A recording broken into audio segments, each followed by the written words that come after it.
国际上研究维吾尔问题颇有影响力的德国学者，在一个尚未公开的研究报告中分析表示，中国对维吾尔人的生育控制政策可能使南东突厥散维吾尔族及其他少数民族的新生儿人数20年内减少260到450万人，高达当地预计的少数民族人口的1/3。路透社6日报道了有关该社独家分享的由德国学者郑国恩主持的这个研究报告。基于对官方生育数据、中国学者和官员提出的人口预测及民族比例的分析，郑国恩预测北京的政策可能让东突厥散南部汉族人口从目前的8.4%激增到约25%。报道还表示，研究报告还包含了未曾发表的有关东突厥散节育政策动机的中国学者和官员的研究。官方数据显示，2017至2019年，东突厥散生育率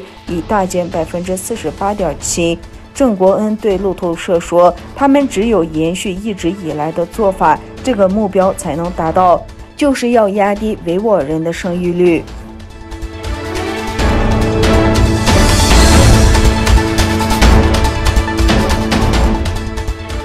共和党人要求彻底抵制北京东欧，指称中国政府违反人权，特别是对东突厥散地区维吾尔穆斯林的压迫。华府以种族灭绝形容中方的行为，北京当局对此表示抗议。美国越来越多的国会议员呼吁抵制明年北京冬季奥运会。华府今天重申，希望与盟国就可能抵制仪式达成一致的做法。美国国务卿布林肯在华府国会听证会中表示，关于东欧，我们正与盟国及伙伴密切磋商，检视大家共有的疑虑，而理想情况是制定一致的做法。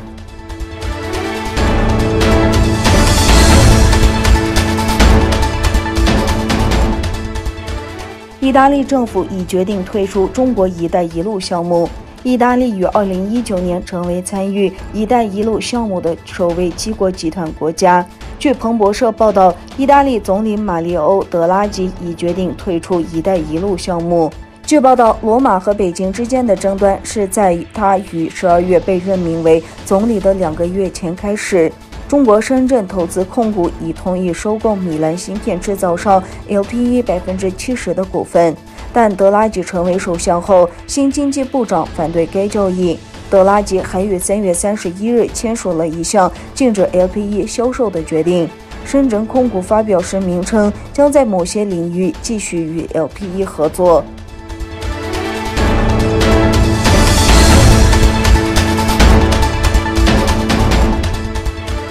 在公众舆论的反对声浪之下，匈牙利政府有意搁置在首都布达佩斯建立复旦大学分校的计划。这所复旦分校将耗费匈牙利纳税人近20亿美元。因不满匈牙利当局在布达佩斯开设上海复旦大学分校的决定，自由派出身的布达佩斯市长上周宣布，将重新命名复旦分校预定校区周围的街道，改为达赖喇嘛道、维吾尔烈士路、光复香港道等。上周六，数千人在匈牙利首都布达佩斯游行集会，抗议在该市建立复旦大学分校的计划。当天晚些时候，匈牙利政府高层表示，复旦大学在匈牙利建立分校的计划尚未成型，当局将尊重民众的意愿。内阁僚谋长古利亚兹周日在接受亲政府的匈牙利新闻网站采访时表示，一旦项目的具体条件成型，我们支持在布达佩斯举行公民投票，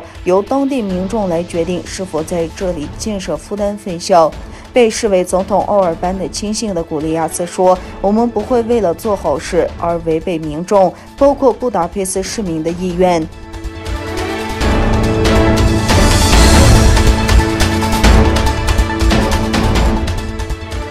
美国国家安全顾问沙利文就将于6月14日举行的埃尔多安拜登会晤发表评论时表示，美国总统拜登与土耳其总统埃尔多安很熟悉。他说，拜登和埃尔多安期待着利用这个机会审查双方关系的各个方面。沙利文作为嘉宾出席了白宫发言人普萨尔基主持的每日新闻发布会，详细介绍了拜登将于6月10日开始的欧洲之行的细节，并回答了记者的提问。沙利文表示，作为将于6月14日在布鲁塞尔举行的北约峰会的一部分，总统埃尔多安和拜登计划举行双边会晤，两位领导人将就东亚、叙利亚、伊朗、纳戈尔诺卡拉巴赫和阿富汗地区的问题深入交换意见。